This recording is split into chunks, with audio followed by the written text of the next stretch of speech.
అలా నేను మిస్ చేసారు. తెలంగాణ ముఖ్యమంత్రి రేవంత్ రెడ్డి చాలా వ్యూహాత్మకమైనటువంటి రాజకీయ అడుగులు వేస్తూ ఉన్నారు.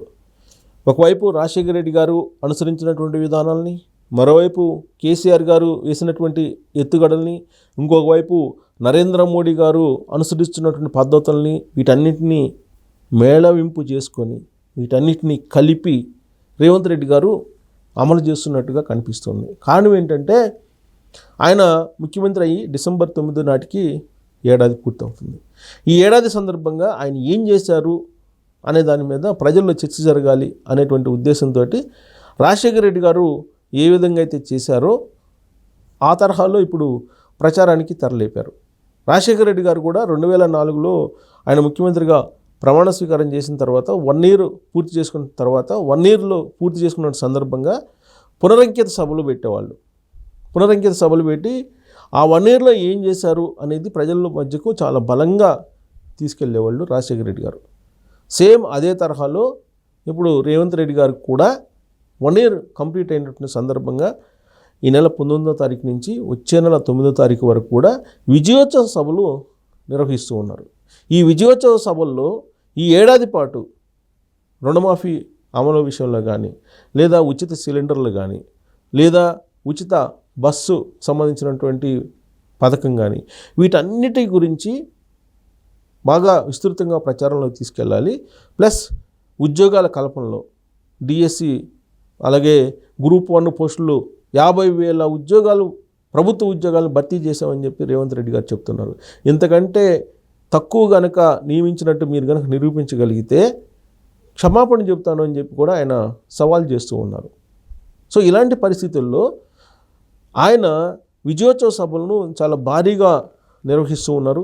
వరంగల్ నుంచి ప్రారంభమై విజయోత్సవ సభలు డిసెంబర్ 9 దాకా ఈ విజయోత్సవ సభలు నిర్వహించడం ద్వారా ఏడాది కాలంలో కాంగ్రెస్ పార్టీ ప్రభుత్వం ఏం చేసింది, గతంలో 10 ఏళ్ల పాటు కేసీఆర్ గారు చేయలేనటువంటి పనులని కేవలం ఈ 10 నెలల్లోనే చేశారని చెప్పి రేవంత్ రెడ్డి గారు చెప్తున్నారు.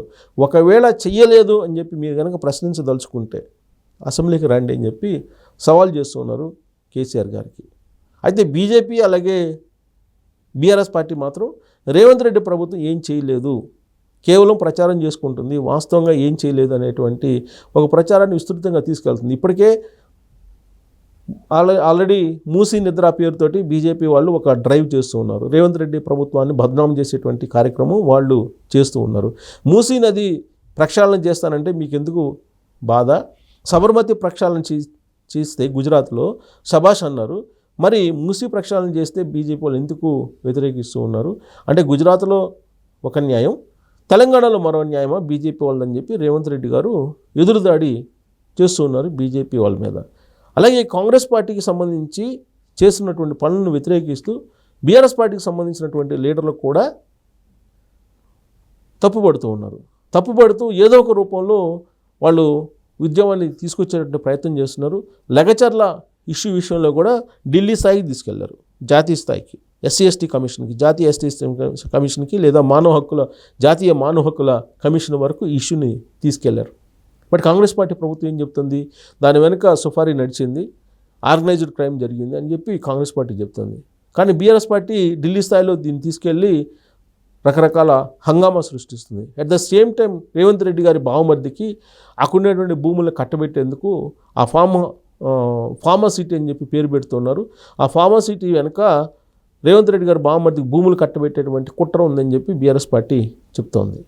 ఇలాంటి పరిస్థితుల నడుమ ఏడాది కాలం పాటు రేవంత్ రెడ్డి గారు ఏం చేశారు అనేటువంటిది చర్చ జరగాలి అనేటువంటి ఉద్దేశంతో ఇప్పుడు విజయోత్సవ సభలను రేవంత్ రెడ్డి గారు పెట్టారు. కానీ మూసీ నది ప్రక్షాళన పేరుతో హైడ్రాని తీసుకొచ్చిన తర్వాత సోషల్ మీడియా వేదికగా చేసుకొని రేవంత్ రెడ్డి ప్రభుత్వాన్ని వీలున్నంత వరకు బదనాం చేయటంలో కొంతవరకు సక్సెస్ అయ్యింది బీఆర్ఎస్ పార్టీ లీడర్లు అని చెప్పి మనం చెప్పచ్చు.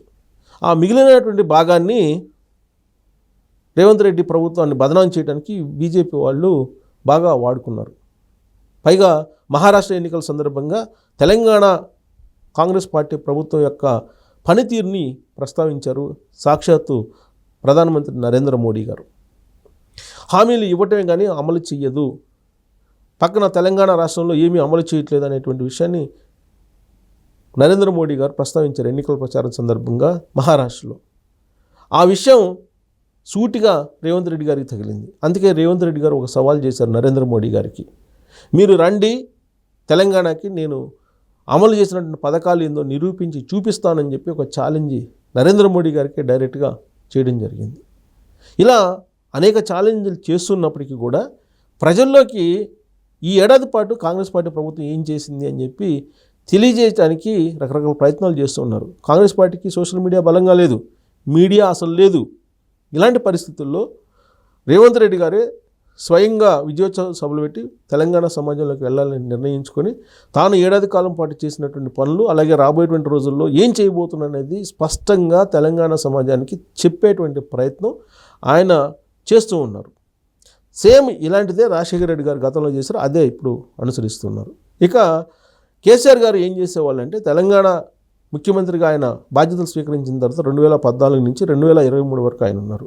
ఈ పీరియడ్లో ఆయన చేసింది ఏంటి అని అంటే, పండగలకు పబ్బాలకు రకరకాలుగా విజయోత్సవాలు చేసేటువంటి కార్యక్రమానికి ఆయన తెరలేపారు. చీరలు విస్తృతంగా పంచేటువంటి వాళ్ళు దసరా సందర్భంగా. ఆ తర్వాత ఆయన ఈ పండుగలు చేసుకోవడానికి ప్రభుత్వం వైపు నుంచి కొంత నిధులను కూడా విడుదల చేసేవాళ్ళు. తర్వాత మీ ఎలక్షన్ ముందైతే అసలు బీఆర్ఎస్ పార్టీకి సంబంధించి ఏం చేసింది తెలంగాణకి అని చెప్పుకోవడానికి రకరకాలుగా డెకరేషన్లు చేసి తెలంగాణ వ్యాప్తంగా అంగరంగ వైభవంగా ప్రచారం చేశారు. సాంస్కృతిక విభాగాలను కూడా పెట్టి ప్రచారం కూడా నిర్వహించారు.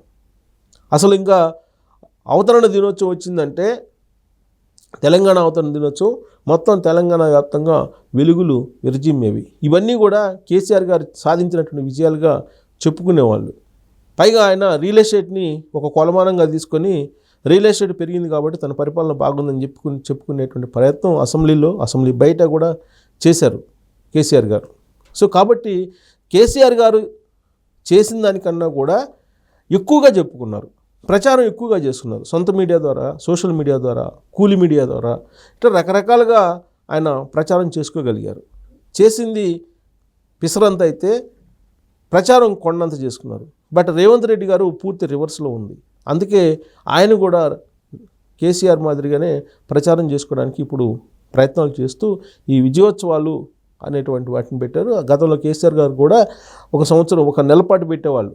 ఒక నెల పాటు ఏదో ఒక కార్యక్రమాన్ని పెట్టి విజయోత్సవాలని చెప్పేసి ప్రజలందరినీ కొంత పాజిటివ్ మూడ్లోకి తీసుకెళ్లేవాళ్ళు. అలాగే ఇప్పుడు అదే అనుసరిస్తూ ఉన్నారు రేవంత్ రెడ్డి గారు. ఇక మోడీ గారు ఏం చేస్తున్నారో ప్రచారంలో అదే రేవంత్ రెడ్డి గారు కూడా చేస్తూ ఉన్నారు. మరి ఆయన చేస్తున్నటువంటి ప్రయత్నాలు తెలంగాణ సమాజం రిసీవ్ చేసుకుంటుందా?